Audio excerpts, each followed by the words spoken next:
નમસ્કાર સમાચાર સાથે હું છું અક્ષય। સમાચાર અમદાવાદથી। અમદાવાદના વાતાવરણમાં એકાએક પલટો આવ્યો। શહેરના અલગ અલગ વિસ્તારોમાં વરસાદ પડ્યો છે।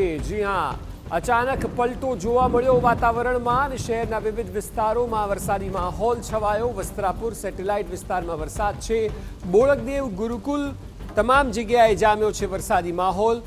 સવારના ઉઘાડ બાદ એકાએક બદલાયું વાતાવરણ। 2 દિવસ વરસાદની હવામાન વિભાગે આગાહી વ્યક્ત કરી છે।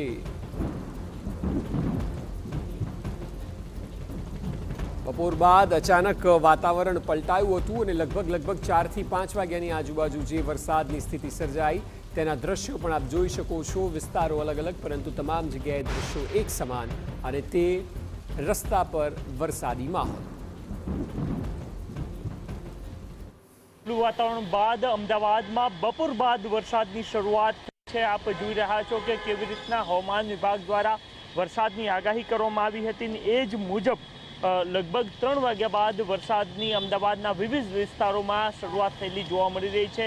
બોપલ ગુમા, આ સિવાય એસજી હાઈવે, બોડકદેવ અને એ સહિતના અલગ અલગ જે વિસ્તારો છે તમામ વિસ્તારોમાં હાલ વરસાદ જોવા મળી રહ્યો છે। મહત્વનું છે કે હવામાન વિભાગ દ્વારા ઉત્તર ગુજરાત અને મધ્ય ગુજરાત સહિતના વિસ્તારોમાં વરસાદની આગાહી કરવામાં આવી હતી।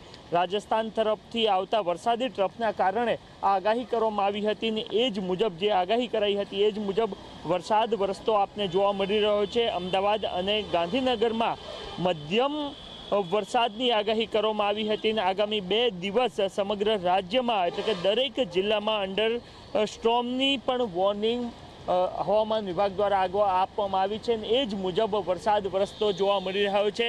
જો અમદાવાદની વાત કરવામાં આવે તો અત્યાર સુધી સિઝનનો લગભગ 30% જેટલો વરસાદ વરસી ચૂક્યો છે અને એ જ પ્રકારનો વરસાદ વરસતો આપને જોવા મળી રહ્યો છે। મહત્વનું છે કે છેલ્લા કેટલાક દિવસથી ઓલમોસ્ટ રોજ થોડો ઘણો તો વરસાદ અમદાવાદમાં જોવા મળી રહ્યો છે અને એના જ કારણે આ પ્રકારની સ્થિતિ એટલે કે સરેરાશ 30% કરતાં પણ વધારે વરસાદ અમદાવાદમાં અત્યાર સુધી વરસી ચૂક્યો છે। કેમેરામેન અરવિંદ સોલંકી સાથે નરેન્દ્ર રાઠોડ, TV9 અમદાવાદ।